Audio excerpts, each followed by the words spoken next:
Should an artist's work have value in its own right, no matter what sort of life the artist has led? What if the artist is accused of hate, of sexual harassment, sexual assault, or anything else?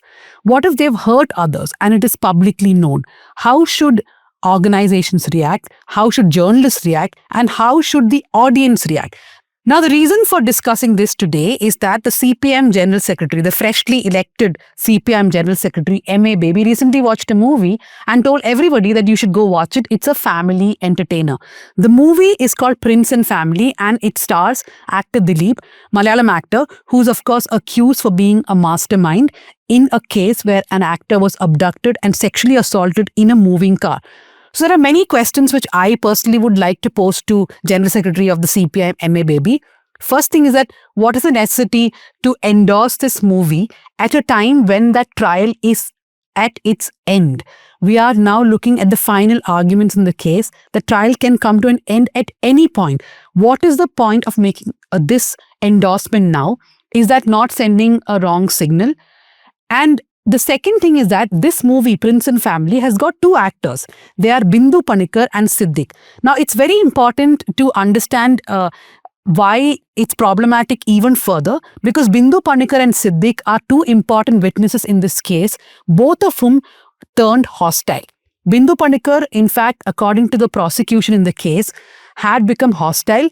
She was someone who knew perhaps of the alleged motive, but in court she said that she did not know of the motive. She had not acted with Dileep for many years, and after she turned hostile in court, she has been given opportunities to act with Dileep again. So this movie, in fact, when the poster of this movie first came out, I was struck by the fact that not only does it have Dileep, but it has two people who are crucial witnesses in this case who turned hostile. So did the CPM General Secretary not know about this? When there is a history like this, does it not send a wrong signal when the CPM General Secretary is endorsing the movie of Dileep? Lots of questions really, but I think the larger issue before us is the question which everybody will have to deal with after this verdict is out also. Can we separate the art and the artist? So I'm going to first go to the artist in the panel today, Mr. TM Krishna. Thank you for joining us on South Central. And what are your thoughts about all this? First, on this specific case, I think there is absolutely no doubt in my mind that Mr. M.A. Baby should not have been saying anything about the movie, anything about and to go about saying it's a family movie, it's good for people in the family to go together. It has some very simple, good values. I think these are all deeply, deeply problematic statements to be making on a film where the actor is accused of very serious crime and the case is ongoing. So there's no question that those statements were completely out of line and coming from a person of power. That's very important in this. It's not just some person saying it. It is the General Secretary of the CPM saying it when there is such a huge case that is ongoing. I don't think he had any business saying anything of that order. Now, this other bigger question about separating the art and the artist, again, I think that has been the biggest lie that artists and the world of art has told the world, that you need to separate the art and the artist. Let's even look at it artistically. Whenever, say, I make great art, I make music and the music is great, you directly associate with me, the person. So the art is coming out of me, the human being, my life experience. So therefore, your experience even artistically is credited to who I am or what I make. And therefore, there you don't in fact separate it. You make it very clear that this is the individual who is giving you that aesthetic artist experience. Therefore, even in terms of just art making, I don't think you can separate it. So when it comes to something that is messy, something that is problematic, this is an escape pod. This is a parachute that artists use and the world of art uses in order to continue to work with, to deal with those artists. And always remember, the person who is saying this is a person who is never a survivor, never the victim, never the person who has felt or experienced the onslaught from these artists. It is onlookers who have nothing at stake who comfortably can say this and saying, separate the two. So, and as a man, for example, I am never going to understand what sexual abuse is, what it means to be hounded by a world of misogyny. And I can very easily come up and say, no, you separate the two. but it is the people of different genders or women, all these people are what the primary targets of all this kind of sexual abuse, rape, etc., etc. So I am in fact in no position to even say anything about it. Therefore, this idea of separating it is, I think, just wrong, simply wrong. And you yourself used a phrase, art in its own right. What is this own right of art? Where does that come from? It comes from the individual.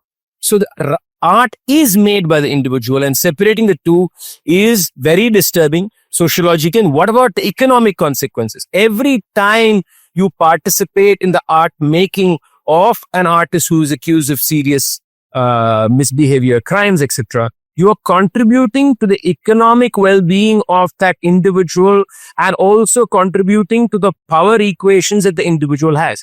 In the last 4 or 5 years, beyond this case, I have seen this happening across board, that a form of societal rehabilitation is happening towards all these people accused of very, very horrible misbehavior, sexual harassment. Slowly, somehow, a group of people start coming up. You see them appearing in social media. Suddenly, opportunities are opening up.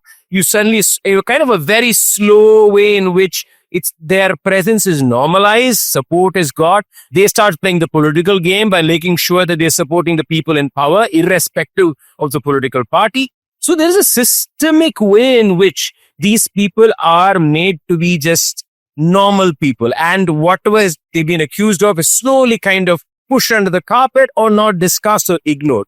So we have to be very, very careful, I think, in trying to separate these two. I believe that the art of the person who is accused of any of these things, it could be any other, for example, hate crime. It could be the words they use. It could be Islamophobia. I think their art has to be problematized along with the individual that they are. I think that is very, very important.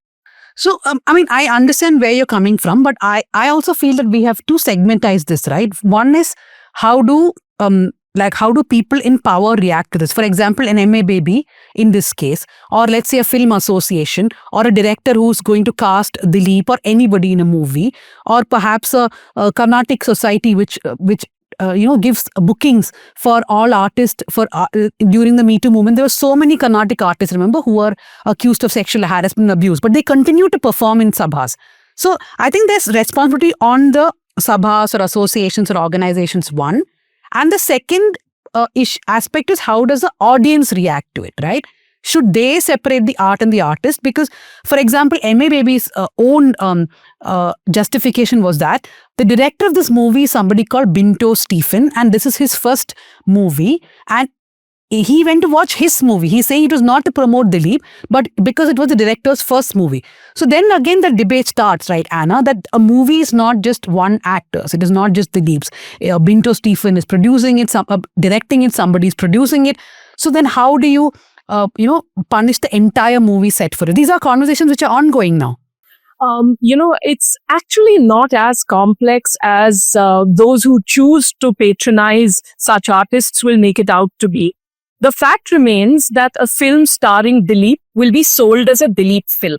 If the film succeeds, the greatest benefit will be not actually to the producer. If the producer is not Dileep, it will not be to the director. The greatest benefit will be to Dileep because there will be a massive increase in his fee for the next film. We know, so let's not pretend that everywhere in the world, but more so in India, in our commercial cinema, it is the man who plays the lead in a film who makes the most money of it, and for the rest of his life derives the greatest benefit from it in terms of not just money, but also in terms of stature and legacy.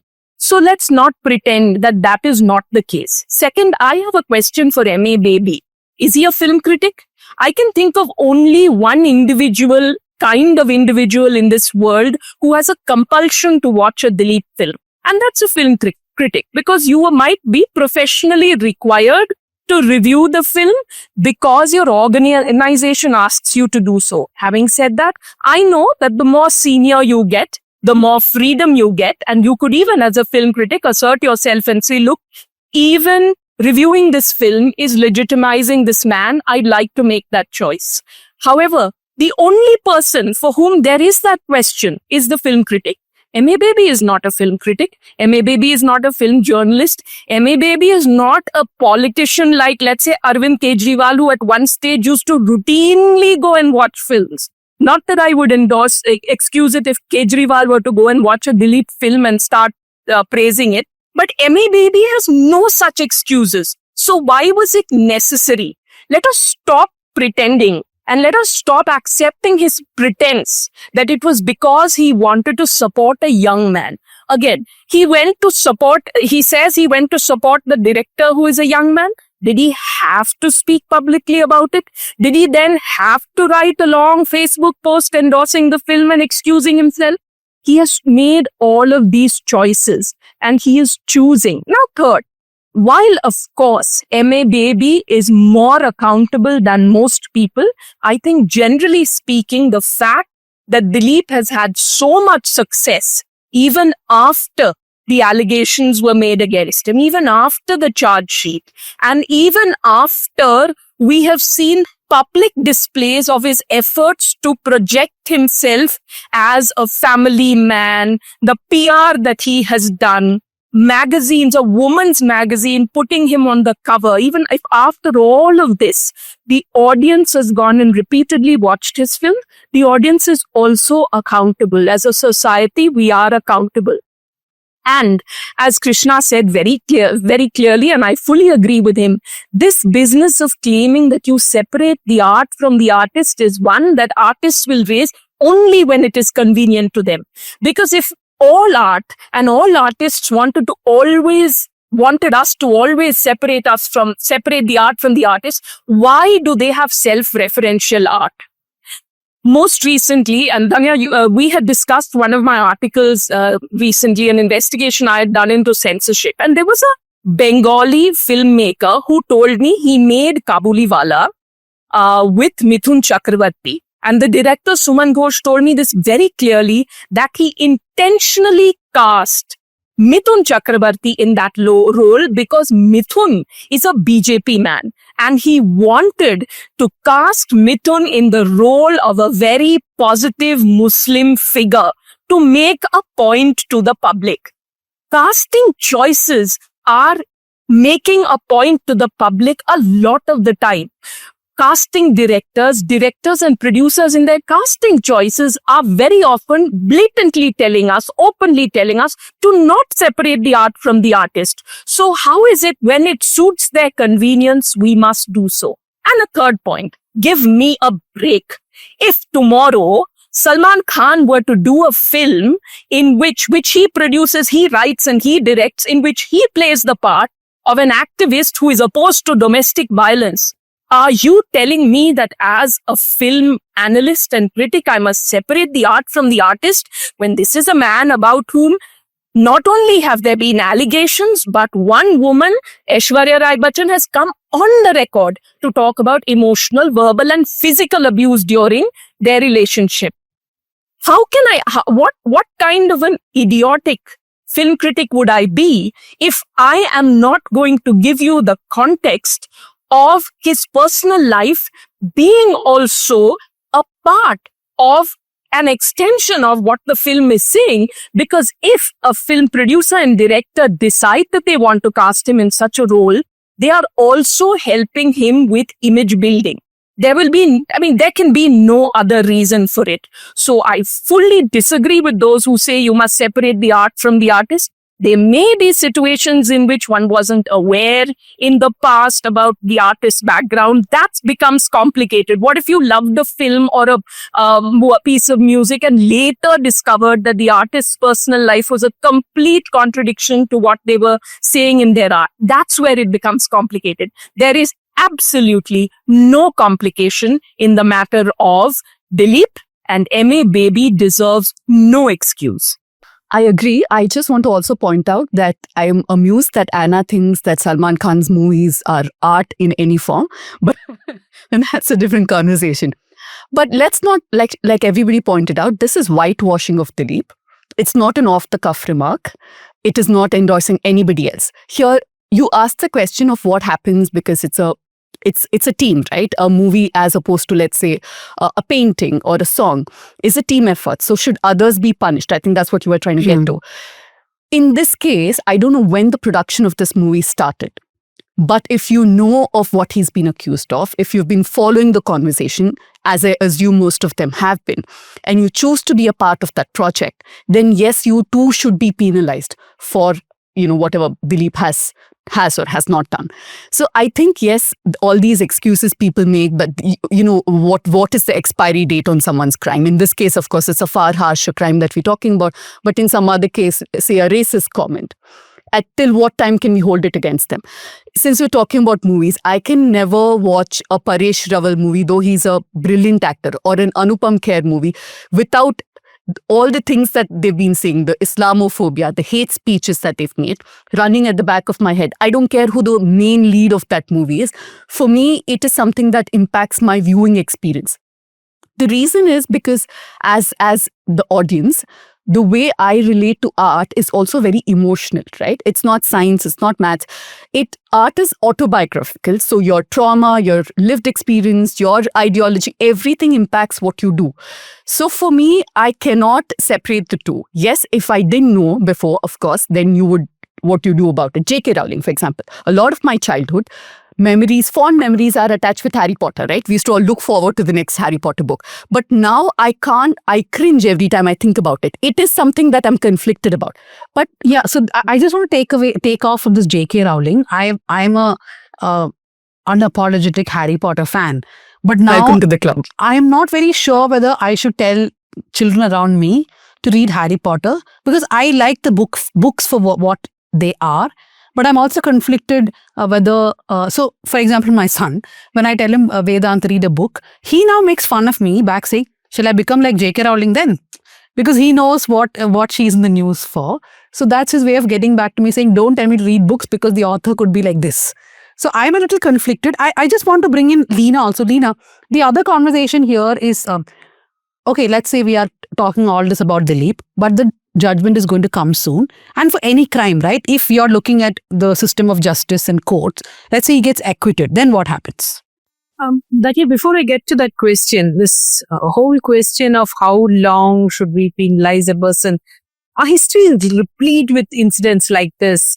This quote is often attributed to Pablo Picasso, that it is not enough to know the artist's work. One must also know when he did them, why he did them, how and in what circumstances. Something that Pablo from his life. And then this is the man who has been known to be a womanizer, who has known to be a misogynist, who's famously quoted as saying there is only two things that women are useful for, is either to be a goddess or a doormat. Many of us important partners in life, they've either killed themselves or gone into mental depressions and histories like that. So, and Pablo is one case that I'm citing. There are histories replete with men, celebrated figures in art, in politics, in literature, who has been accused of sexism. And now when I go to view his art in MoMA, I always wonder, what is it that I should go and judge that art by what the man was, what it stands for, or by the beauty of what that art itself is. And this has also, some of these questions of how and questions. But in case of Dileep, let's be very sure, this case is still under trial in court. A verdict is expected, and that's where the statement that a politician makes, that head of a party makes, it becomes so important to judge. We are not talking as if historically time has passed, so as we conveniently forget what has happened with the artist in question here. This is a case in court, and that is where somebody prominent with political clout is going and endorsing this man. But also when we were having I was part of curating the literature festival in Wayanad, as we have often discussed here, and we have then, because this was coming in a period when there was a lot of accused who we were thinking of in literary world, that we were thinking of being panelists, and we were like, what is the policy? And we seriously thought, and we talked to a lot of people who have been involved in this, and then we reached a conclusion that pending trial, or once accused, we will not platform someone who has been accused of such a crime. But if there is an allegation, of course, in that same year, and giving it a 1-year cooling period, we will not platform such a person. So that kind of a moral policy, but how long?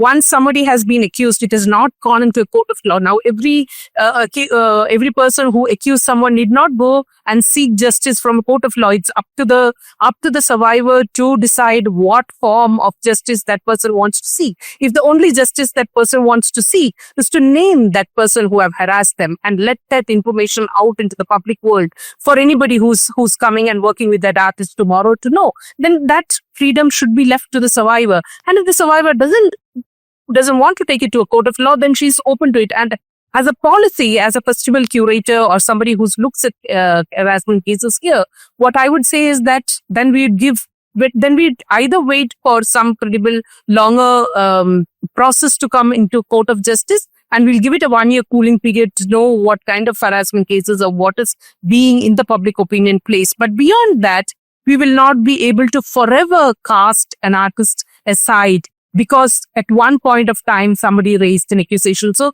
that is something as a festival organizer we have to do. But if a court of law just looks at the case and says that, okay, this person is convicted of it, then we forever bar that person. Mr. Krishna, I want to come to you. I have two thoughts which I want you to address. One is what Leena was saying, yes, how long, right? How long? And the second, recently a friend of mine sent a video, a satirical video, which her roommate made for her. My friend is a journalist.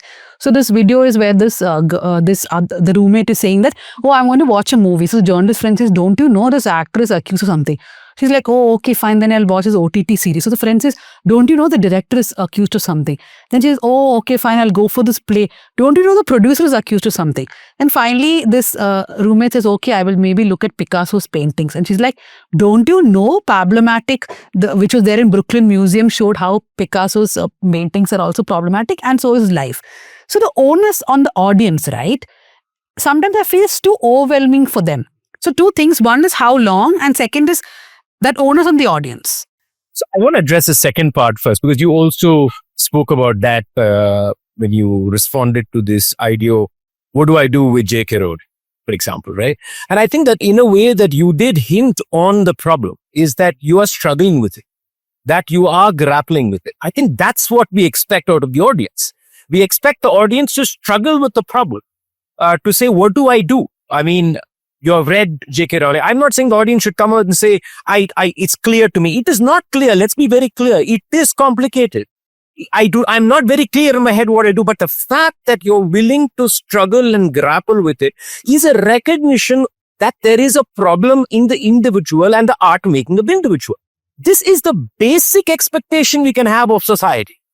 I'm not saying everybody in society must be able to take I will not watch, I will not listen position. But I'm saying, can you not whitewash it? Can you say they're all separate? It doesn't bother me. I can just happily sit in my home and watch an OTT show and then say, oh, it was lovely. No, you must come out of that saying, I'm confused. I am disturbed. I don't know how to, the whole notion of something being, I think it's an artistic question, beauty versus ugliness in some way, right? And how does one really negotiate? And I think that is a learning experience. I think as a society, unfortunately, we are not mature enough to deal with it on an everyday basis. For example, you can take a larger spectrum. Just look at the Islamophobia. Look at the hate that goes on. We just brush it aside and just go on with life. Isn't this also an example of that we are not disturbed? We are not bothered, that we are not saying that I'm struggling. So I think in a way you have actually answered the question saying struggle with it. Find it difficult.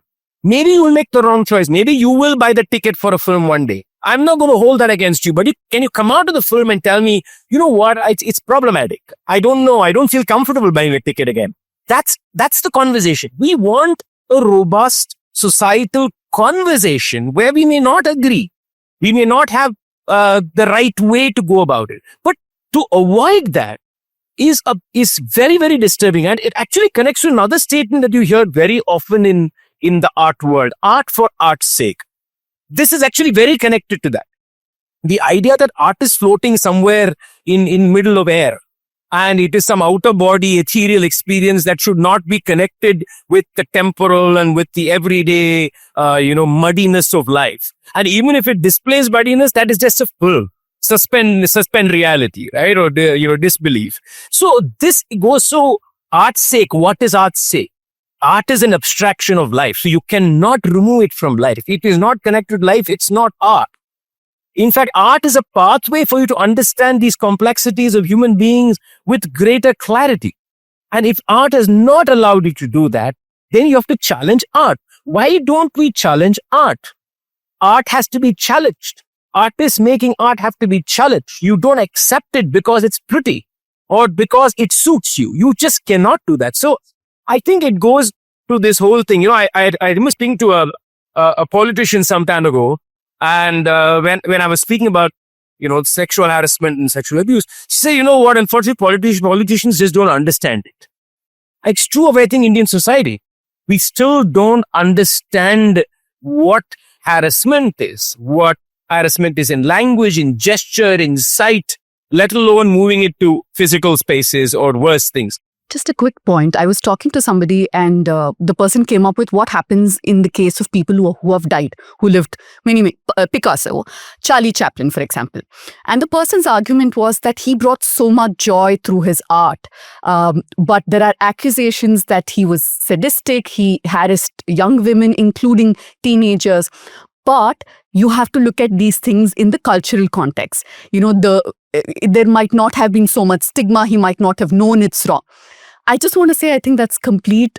You know, that's one way artists and their supporters, that's one argument they use to escape accountability. I don't think there was any era when abuse was right. So it's not that none of these men knew that they shouldn't do. They just thought they're so powerful, their fame is so big that it'll protect them from the consequence of what they're doing. So because everybody here is saying that the conversation is not evolved, I think in Hollywood there have been much more lengthier conversation, because we have had Bill Cosby, we had Woody Allen. In fact, Ronan Farrow has written extensively, Woody Allen's son, about how he felt that the media and the PR and even people were protecting Woody Allen to a large extent. I mean, it's his own son, who's of course a very well-known journalist writing it. And I'll come to you, because we had a conversation recently where you told me that there are filmmakers who tell you, but this guy was acquitted, so why can't I cast him? I just wanted to actually make a quick point, very practical, at a very practical level. When people say, how can you punish the entire team of a film by boycotting it because X, the hero, was accused of a crime? You know, if a film is a huge hit, the AD doesn't get, or the spot boy doesn't get paid extra because of that. They are going to be paid whatever they were promised at the start of the film. And if they're not going to be paid that, it is because of an exploitative system. It has nothing to do with whether the film is a hit or a flop. So all of these are just excuses that people make to really build sympathy for a film and a project that otherwise is selling itself in the name of the person who has been accused of the crime. To this question that you asked me, yes, I was telling you about this person I know who said, you know, it's so difficult. I boycotted X, Y, and Z when there were accusations against them. But then the verdict came through and they have been acquitted. Now, what am I supposed to do? Life is very difficult these days. And, you know, each of these cases, X, Y, and Z verdict, in one case, the judge had actually said that the man had committed a rape, but accused the woman of not having objected strongly enough and therefore acquitted the man. In another case, the man was acquitted, but if you really have empathy for women and survivors of sexual violence, and if you had read the judgment, or if you had read articles by journalists and activists who read the judgment and analyzed it, that judge had written such horrible things about women, about the survivor's mother, about the survivor herself having been flirtatious in the past, about the mother having a boyfriend, and so on and so forth. Now, are you looking to give yourself this leeway and say, oh, he's been acquitted now, I can socialize with him? Or do you have genuine empathy? This is not related to art alone. This is a general point. Ulrika, directed by Christo Tommy. Two wonderful lead artists, and I fully support, endorse Urvashi, Parvati. And I think the decision to cast both of them in a film which is so rooted in gender politics is in itself a statement. I want to know from the producers and the director how they cast Alencia Lopez in a film in a as a character who is violent with his daughter and then gets a moment of redemption in the end. Alencia Lay Lopez's conduct with women is women have come on the record to complain about him. He has come and apologized. He has continued to misbehave in public, not just with women. We've seen him misbehave in public with a very senior male politician from Kerala, if you remember a public function not too many months ago. And he is a perfect example of how patriarchy will close ranks to support men who misbehave even with men. Kevin Spacey being another example. Now, how was Alencia Lay Lopez cast in the part of a man who has been violent and is getting a moment of redemption in a film that is otherwise almost impeccable in its treatment of gender politics? The minute that happens in the film, I have a question about the writers, directors, and producers' gender politics. And I think that as a journalist who's analyzing it, it is my job to point this out. Because if it is our job as journalists, as analysts, to provide context to the work of art, then the socio-political context includes the crimes that have been committed by the artists involved. Can I make a film, can I watch a film on Kashmir and only tell you that the heroine was pretty and the hero was pretty and the sky was blue and the grass was green? I can't, right?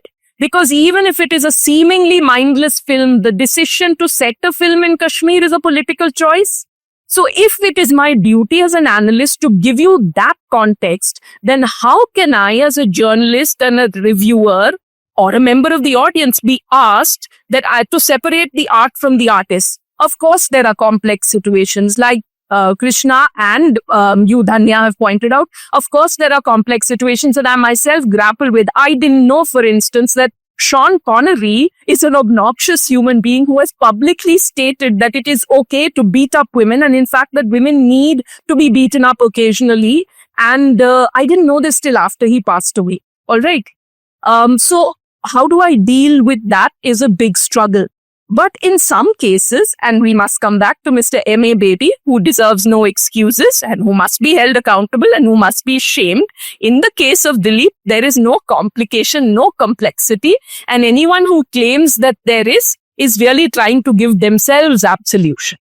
I think we're too soft on the audience if we say, can we place the burden on them? Yes, I think we should place the burden on the audience too. Because when in the case of Kanye West, for example, where initially his music was all about anti-racism and things that young people related to. I don't know if Kanye West is too young for this conversation. But but when I'm just joking. I take offense, but go Says the young lady who just told us that she was reading J.K. Rowling in school, and I want to laugh when I got. Yeah. But when he endorsed Trump, and then after that, when he started his entire music, his ideology took a complete U-turn. A large chunk of his followers started dropping out. And then the brands also responded. Adidas, I think, was one of the first brands to come and, withdraw the endorsement. He lost money. He lost the kind of social capital that he had. And we've seen that time and again. So I think if the audience respond, then the people in positions of power, either political or financially, also respond. I want to ask Mr. Krishna something more personal, because you're the only artist in this whole segment. Rest of us are just viewers or critics of art, or like me or Pooja, very far away from art. I am not. Okay. But how do you actually deal with this on a daily basis also, right? Because you are interacting, you have to work with a lot of artists who, for example, there's so many from your state, Tamil Nadu itself, who have been accused of various things. It is not just sexual harassment, but hatred or Islamophobia, whatever it is. So how do you as an artist manage this? So it's not easy at all, because you're constantly, in a way, negotiating lines, and they're not very clear, and you don't do the right thing always. Let me be brutally honest here, because it's not just sexual harassment, like you said. It's about, for example, Islamophobia, caste bigotry. Sometimes I'm also grappling with it. I'm like, okay, what do I do? In some cases, I know this person's position is violent. I call it violent. What do I do? Do I share the stage with that person? That's one. What about if people I share the stage with are sharing stages with people who are problematic? Now, do I put that burden on them? Do I have to have an expectation on the people who come on stage with me, or how they would choices they make? I don't think I don't think is really possible. I mean, honestly, that's not possible. Though I find it difficult, I'm like sometimes. But what I try and do always is the best I can do is I make sure I'm engaging in that conversation with those individuals. If there is blatant bigotry or blatant sarcasm somewhere in some sort, honestly, I try not to work with the person at all. At all. Now, if there is a place where I think that there is some learning, some conversation, some way we can make this slightly more alive, a certain amount of realization, then I work with the person, but I make sure that I'm having that chat. I make sure we are debating it, arguing it, and saying, what are we seeing? What are we not seeing? So you are constantly doing this, and you're not always doing it right. You are not. Sometimes I had caught myself accepting somebody who I didn't know, for example, I come to know later, and then I'm like, okay, I have to live with this. I have to live with this choice. But then what do you do? But I think that's the best you can do. The question is also this I've not resolved. Suppose I'm sharing the stage with somebody who's constantly sharing the stage with people who are accused of sexual harassment or Islamophobia or bigotry publicly. Forget about private opinions, public opinions. What do? Do I say that I will not have anything to do with these people on stage? I don't know. So what I do is I ask the person that question. So I have that chat with that person saying, why do you do this? How do you see this? So I think that's the most important thing, is to keep pushing that conversation. And I think in certain cases, it's black and white. I mean, I agree with Daniel saying that you can't say everything is messy. Certain cases, you have to make hard decisions. And you have to stand up and say, no, I'll have nothing to do with this individual. I don't care what it means. I'll have nothing to do with a certain organizer too. Why are we only talking about artists? What about organizers? What about producers? What about people behind? You also have to make those decisions, and say, no, I will not have anything to do. But I think there is also a room where it is more complicated, and it's a constant watching out, checking, finding out where they are. I think it's very, very important. I think I want to add one more thing, that every artist in every art form is political. One of the things that we cannot ever run away from is that there's anything non-political about anything that we do, which is called, because that's also what we are saying when we are saying we separate it. We're saying it's not political. It is completely political, both in cinema, in music, in dance. We are sending political messages. And when we are sending out political messages, I think these are also messages we are automatically sending, sometimes overtly and sometimes directly. For example, I know artists who sang songs on Rama the day consecration happened in Ayodhya, saying this is a great day. Now, is that political or not? What? They suddenly become what, pontiffs, is it, that moment? No, they're making a political statement. And we are willing to happily accept and say, oh, that is so pious or whatever. But that's a political point. So you have to call it out. You have to call the politics out. Whether we are agreeable or disagreeable, politics is one part. But we have to call out all the politics that is embedded in the artist and the art making. We cannot run away from anything. Okay, so I'll go to quick final thoughts, Leena, then Anna. Yeah. Dhanya, I was just remembering what Revati, I think actor Revati, who after the Ram movie wrote a Facebook post, in the tone of the Hindu victimhood and all of that. And this is the Revati who was part of WCC's formation, still comes out on these issues very strongly, that we know very few women in the industry, very few senior women in the industry do that, but she does that. And I'm thankful for that voice that she lends. But then there is this face of her. How do we deal with it? If I know anybody who takes who speaks well of a Dileep movie or takes the tickets and goes watch a Dileep movie, I will definitely judge them morally. I will definitely question their morality and their opinions and their advices.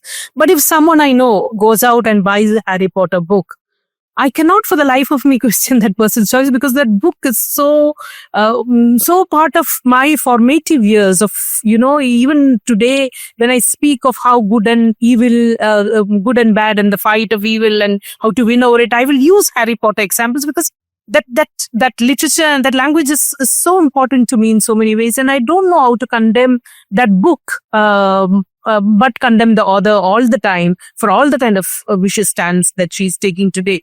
So this is a very, very complicated place, and we'll have to leave it to each and every person to make this decision. But as a society, I think the more important thing than to have, sometimes question the artist and all of that, even in your smaller groups in society, there are men who in passing make a very derogatory comment of women. In any workplace, in any college that you see, there are women who put down women. Are you questioning that in every day? How are you putting your voice there? These questions, I think the society has to continuously grapple with. Like I said earlier, I think that there's absolutely no complexity, no confusion in certain matters in my mind. But certain matters, certainly I am struggling with. And, it's not just to do with the separation of the art from the artist. Right now, for instance, since 2023 end, I have been trying to avoid products from multinational corporations that have any kind of contribution to the genocide in Palestine. I've stopped drinking certain colas. There are fast food joints I absolutely don't go to. I do not go to Starbucks. But then it got to a stage, there's a particular cosmetic product I use. And a friend of mine said, there's this app on which you can check whether that product's the company is in any way contributing to Israel, contributing to the IDF. And I found that product on that list. So how far do you go? Life is very difficult. It isn't, I don't think it'll be possible for me to boycott every single one of those products. But I have thought about this at length. I have discussed it with like-minded friends and arrived at what I believe is a solution for us, which is that I am trying my best to buy local products from small manufacturers, home cooks, handicrafts persons, etc. Is it possible in the arts to do the same thing? Like you said, there's this video in which you find that every single person that you know, every single artist that you've admired, if it turns out has been accused in some form or the other, and newer stories are coming out about people we've known from history. What do? Some things we can have clarity about. Some things we have to at a personal level figure out.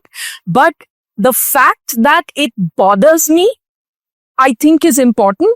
And I see friends who say, tell me it bothers them.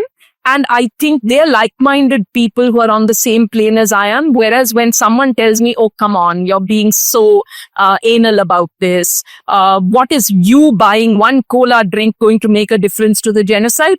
I think I'm judging that person. And that person as a consumer of that product is no different from a member of the audience who says, I don't give a damn. I will separate the art from the artist because I am only going to be entertained.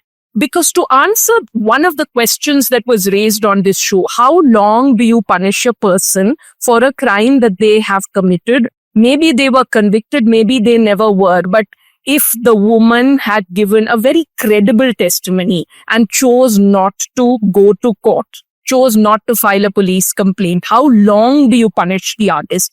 And while I don't have an answer to that question, I do want to leave the viewers with a question that is as complicated, and I hope that governs your decision.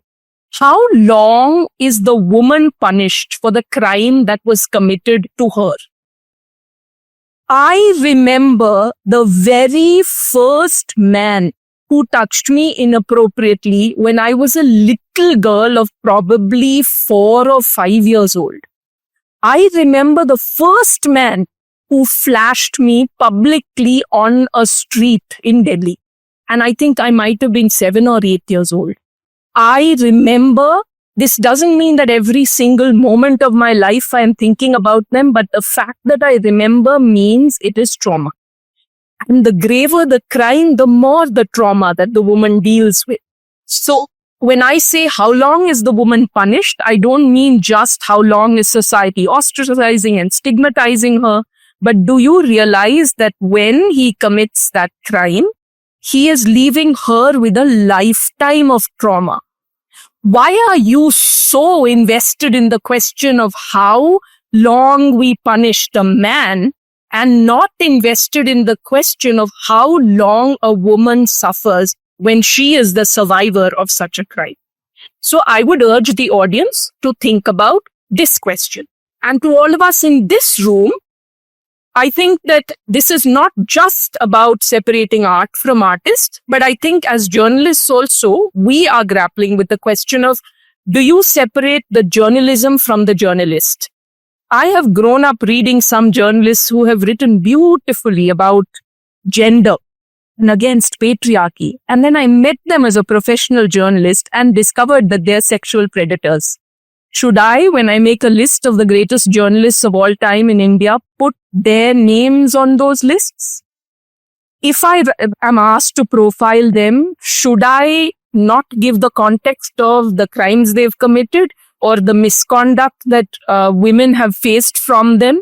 If there was never a public complaint, but I'm aware of this, is it my responsibility to not go and try and look for women who might speak? These are difficult questions. These are challenges, but life ain't easy. And as much as we speak about the art and the artist, we have to speak about this in our profession also. That's a fantastic point, right? I just want to end by saying that those people who are always advocating on behalf of men like Dileep, saying separate the art and the artist, are also those people who are forever questioning the women who perhaps would have gotten a role in a movie in which some man who is accused of a crime is also part of it. They're like, why did you choose to act in this movie? Without taking into consideration that their chances are few, that they hardly get opportunities, and when they do get that opportunity, the onus is not on them to then assure that everybody on the set does not have accusations against them. You want to say something, Mr. Krishna? Yeah, I just want to add one more thing. What we also forget is that when women come out accusing these men of this kind of behavior, they are the first set of people who are pushed completely to the corner and completely removed from their occupation, their opportunities. We forget that they are the ones who are denied everything. And this is happening across sport, from journalism to music to cinema, to name it. We are not talking about that. We are never discussing that the person who is actually saying, I have been sexually abused, is the person who is targeted. So that's also a question that we're not asking. And I think that's very important. And I want to add one more thing to this whole notion of, how long. I think it's also true. What have we done as a society to create an environment that is safe? What have we done as a society to create a safe environment for people who are not in power? It could be gender, it could be caste, it could be anything, right? We have not created that environment. And without creating that environment, creating enough safe spaces, creating enough checks and balances, we are then going about and saying, okay, what do we do? So I think that's completely wrong. I, for example, had one, we spoke about Picasso. So I just reminded me, there's a composition, for example, I've stopped singing. I love the composition. It's musically stunning, but there are lines in it that are deeply problematic. So what do? So I just stopped singing them. So actually a young musician came and asked me this question in public. Say, this composition. I love the composition, but what do I do with this line? Can I change the line? Let me add another layer of complexity there. Do I have a right to change the line of a composition composed 150 years ago? Because today it is present in public and it conveys a different meaning in a different context. So what does that individual do? I suggest stay away from it. Don't touch it. So that's one. There's one thing that I always never understood. For example, the issue of caste, when you discuss caste. And I always believed that women will be the first set of people who will understand it.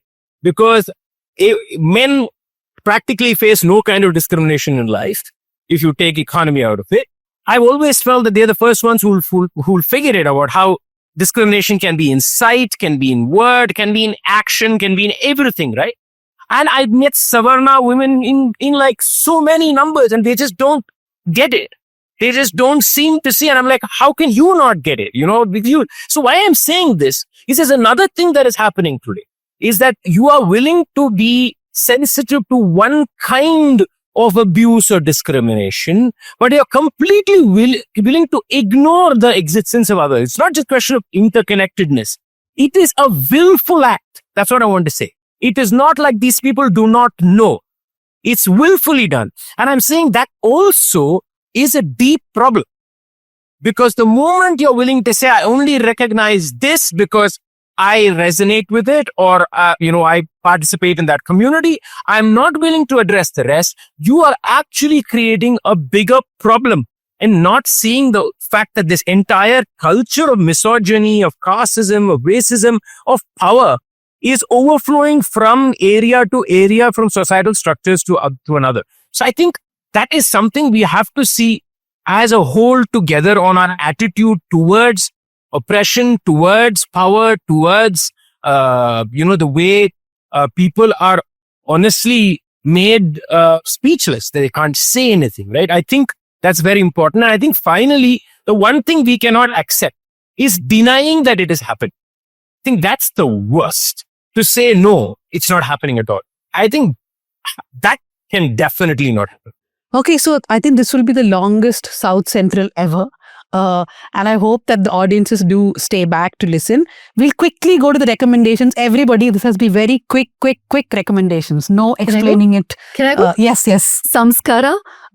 It is a 1965 novel by U.R. Ananthamurthy. It was translated to English much later on.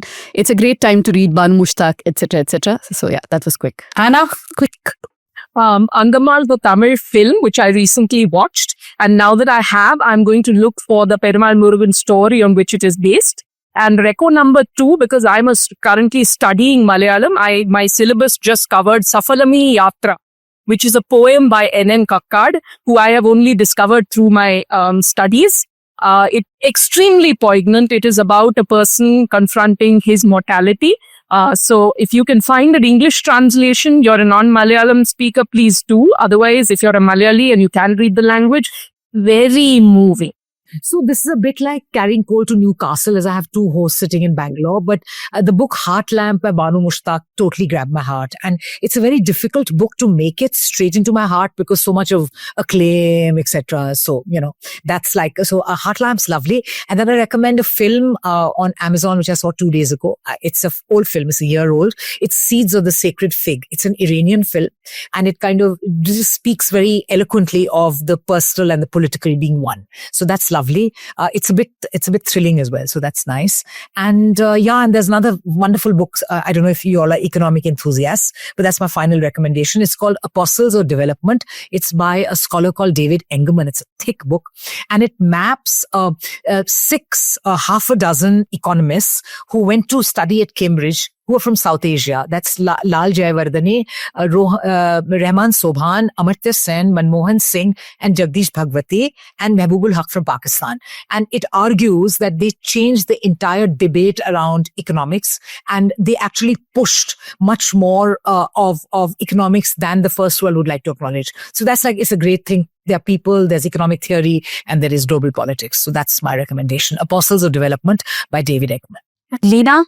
So my recommendation is the book, The Art of the Con by Anthony M. Emor. It records the biggest art scams in the past century. And I also want to recommend the panel conversation between Prakash Raj and Dhanya discussing the art and the politics, which is something in line of our discussion here.